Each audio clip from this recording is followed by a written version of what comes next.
Hello friends, అందరికీ నమస్కారం. ఈ స్టోరీ వింటున్న ప్రతి ఒక్కరికి చాలా చాలా థ్యాంక్ యూ సో మచ్. అలాగే విశ్వానికి థ్యాంక్ యూ సో మచ్. మీ సంతోషంకై, మీ ఆనందంకై మీరు జీవించండి.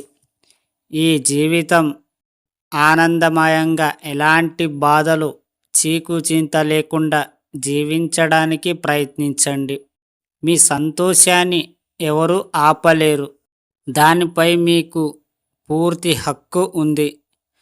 మీతో పాటు ఇతరులకి సంతోషాన్ని పంచండి.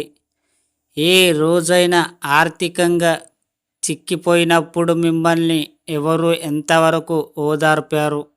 ఎవరైనా కొంతవరకే అని మీకు అర్థమయ్యింది. నా అన్న వాళ్ళు కూడా మన జీవితంలోంచి మెల్లిగా తప్పుకున్న రోజులున్నాయి.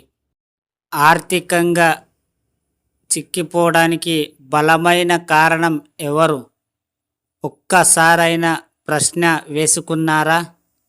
ఖచ్చితంగా మీరే. అవును, మీరే కారణం. మీకు మీరు తక్కువగా ఊహించినప్పుడు ఇలాంటివి జరుగుతాయి. దయచేసి ఎల్లప్పుడూ కూడా మిమ్మల్ని మీరు తక్కువ ఊహించకండి. మీకు అందరిలాగే అన్నీ ఇవ్వబడుతున్నాయి, కానీ వాటిని మీరు గ్రహించడం లేదు. మీరు వాటిని పొందడానికి సిద్ధంగా ఉన్నప్పుడు మీ జీవితంలో ఇంకొకసారి ఆర్థికంగా ఇబ్బంది పడటం, నష్టపోవడం జరగదు. మీరు ఈ అనంత ప్రపంచంలో ఒకరు. ఇక్కడ మీ కొరకు సంబంధ సిద్ధంగా ఉంది.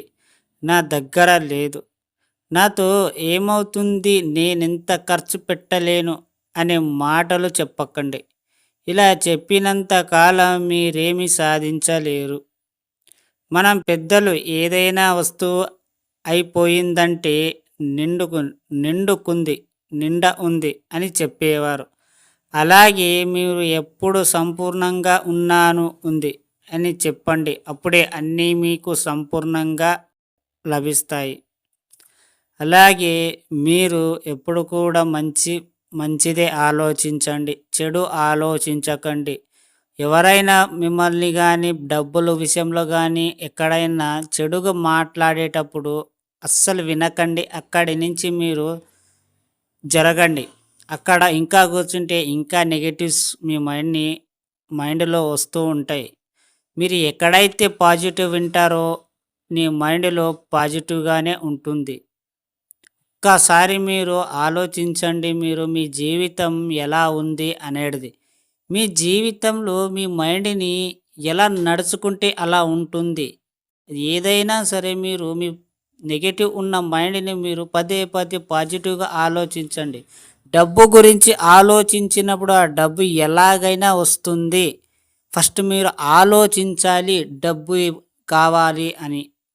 కానీ ఎవరికి ఇబ్బంది పెట్టరాదు, ఎవరిని మోసం చేయరాదు. అలా మీరు డబ్బు సంపాదించాలి. అప్పుడే మీకు అది విశ్వం సహకరిస్తుంది. అర్థమైందా ఫ్రెండ్స్? ఈ స్టోరీ విన్న ప్రతి ఒక్కరికి థ్యాంక్ యూ సో మచ్.